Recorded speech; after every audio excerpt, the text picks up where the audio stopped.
जय जिनेंद्र दोस्तों आज हम बात करने वाले हैं उच्च और नीच ग्रहों की दृष्टि के बारे में। थोड़ी सी इन्फॉर्मेशन दूंगा। बहुत सारे लोग जो इन्फॉर्मेशन कलेक्ट करके चल रहे हैं और ज्योतिष का उनको बेसिक क्लियर नहीं है। जो मैं बात रखने जा रहा हूँ, हो सकता है आप लोग इत्तेफाक ना रखते हो, क्योंकि आपने बचपन से या बहुत सारे ज्ञानी लोगों से ये बात सुनते हुए आ रहे हो, इसलिए आपके दिमाग में वो बात बैठ गई है, इसलिए वो आसानी से निकलती नहीं है। इसलिए इस वीडियो में मैं वही बताने जा रहा हूँ। लेकिन जो बात आप सोच रहे हैं उसका भी आप शास्त्रीय प्रमाण नहीं दे सकते, या तो फिर आप भी उसका शास्त्र प्रमाण दो, फिर तो मैं बात मानूं। लेकिन आपको ऐसा लिखा हुआ भी कहीं सीधा नहीं मिलेगा। तो दोस्तों, हमारी चर्चा सिर्फ इतनी है कि कोई कहता है कि उच्च का ग्रह जो होता है उसके सामने, दोस्तों कोई भी ग्रह उच्च का है उसके सामने ठीक उसकी नीच राशि होती है। तो ऐसे में मोस्टली ये कहा जाता है कि उच्च का ग्रह नीच की दृष्टि से सप्तम घर को देखता है और नीच का ग्रह उच्च की दृष्टि से सप्तम घर को देखता है। दोस्तों, यहाँ पर बिल्कुल ही बहुत बड़ी हम गलती कर रहे हैं, जिसको समझना जरूरी है। अगर बृहस्पति उच्च का कर्क राशि में है और वो मकर राशि को नीच दृष्टि से अगर देखेगा, तो फिर उच्च होने का उसका फायदा ही क्या? मुझे ये बताइए, उच्च होने का फायदा ही क्या? वो 1 5 5 9 7 सभी में दृष्टि जो है शुभ ही डालेगा।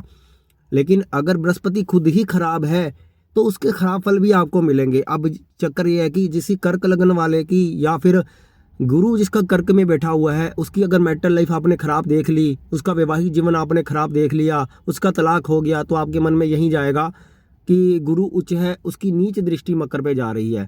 तो इसको ओवरऑल ही कर्क लगन वालों की किसी की लाइफ भी नहीं बचनी चाहिए, ओवरऑल सबकी खराब होनी चाहिए।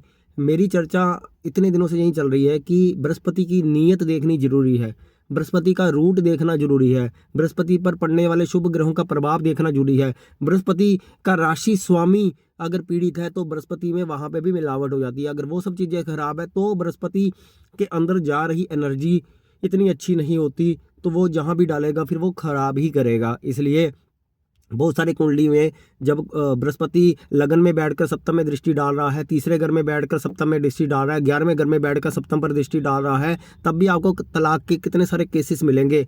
अभी तो मैंने फेसबुक पर कितनी कुंडलियाँ डाली हैं, 3 शादियाँ तक हुई हैं, 2 शादियाँ हो रही हैं, और किसी की शादी में कोई वैवाहिक जीवन सुखद नहीं है, जबकि गुरु की दृष्टि पड़ रही है वहाँ पर। तो लेकिन कुछ केसेस ऐसे भी हैं जिसमें बृहस्पति लगन में बैठा, उनकी शादी बढ़िया चल रही है, तीसरे में चल बैठा है बढ़िया चल रही है, 11वें में बैठा बढ़िया चल रही है। इसका मतलब है कोई ज्योतिष का फिक्स रूल नहीं है कि ये हमने बात कहीं पर पढ़ ली और सभी की सभी 140 करोड़ लोगों की जनता पर वही बात लागू हो गई। इसका मतलब है ज्योतिष आसान हो जाती। काश ऐसा होता कि ज्योतिष के रूल फिक्स होते तो मज़ा आ जाता, हम रट्टा मार लेते, और रट्टा मारने से सबको एक एक लाइन प्रेडिक्शन देते हो सबको, फिर तो हर कोई एस्ट्रोलॉजर बन जाता ना, फिर तो फिर कोई किसी को मतलब पूछता नहीं। ये तो देश काल परिस्थितियों के अनुसार आपके पास एस्ट्रोलॉजर की बुद्धि और इंट्यूशन पावर और ईष्ट कृपा के माध्यम से फलादेश होता है, वरना ज्योतिष में कोई फलादेश फिक्स नहीं है। लोग कहते हैं कि ये है, ये ऐसा हो जाएगा, पर ऐसा होता नहीं है।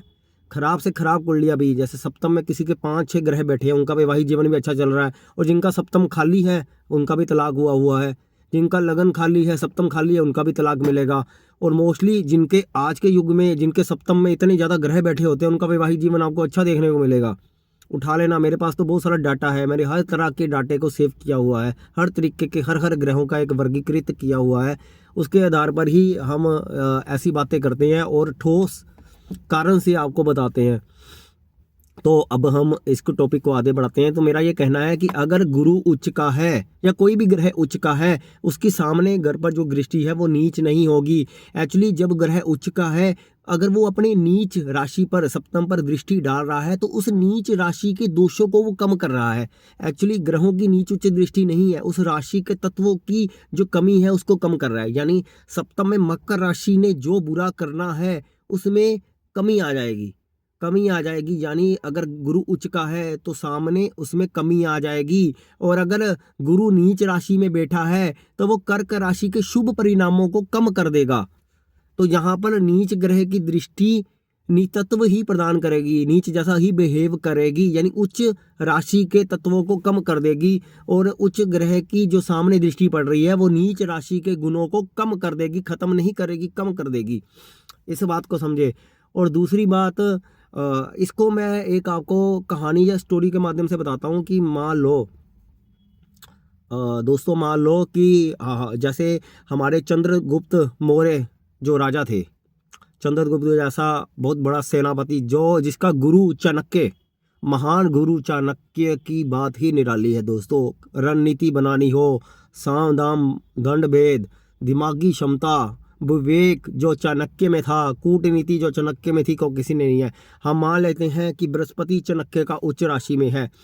उनकी जन्म कुंडली की बात नहीं करते, पता नहीं क्या प्लेसमेंट है, हमें नहीं पता, लेकिन इसको उदाहरण से ये समझे कि चंद्रगुप्त मौर्य का जो गुरु है वो उच्च राशि का गुरु है।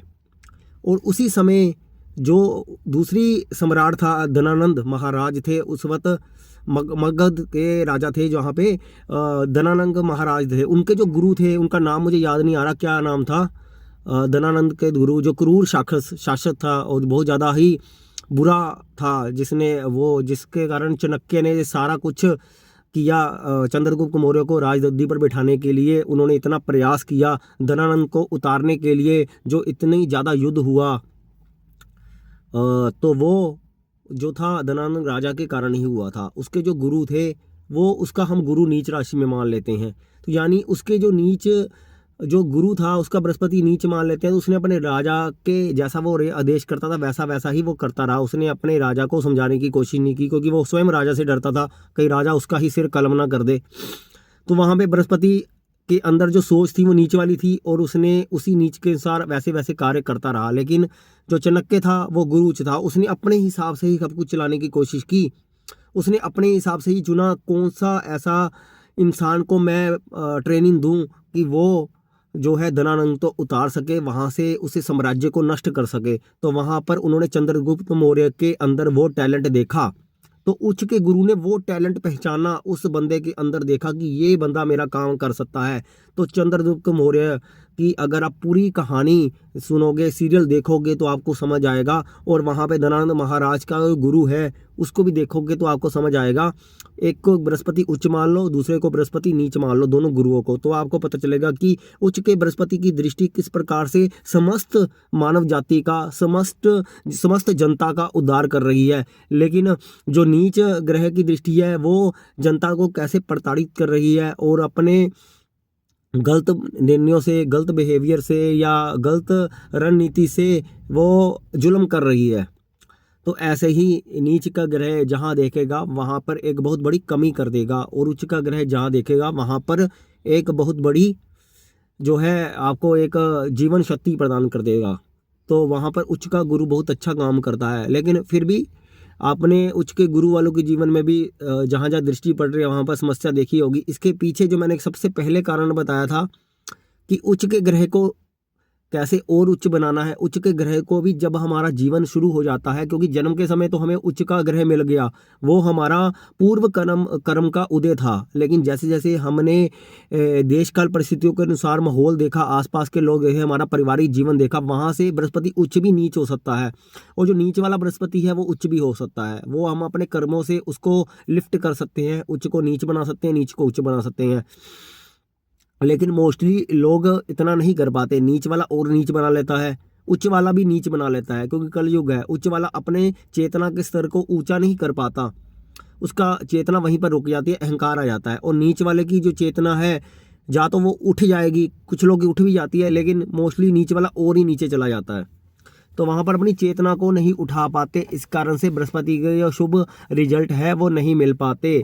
तो हमें यही समझना है, इस मिथ्ये को हमें यही तोड़ना है कि अगर गुरु उच्च है तो उसकी दृष्टि जिस राशि पर पड़ रही है, नीच की राशि पर, उसकी राशि के दोषों को कम कर रहा है, समस्त दोषों को दूर नहीं कर रहा, उस राशि के दोषों को दूर कर रहा है। और नीच ग्रह अगर उच्च पर डाल रहा है तो उच्च की राशि के रिजल्ट को कम कर रहा है। हम राशि के एट्रीब्यूट और राशि में मिलने वाले प्रभावों को सोचेंगे तब आपको समझ आएगा कि उस राशि के परिणाम आपके जीवन में कम है या ज़्यादा है।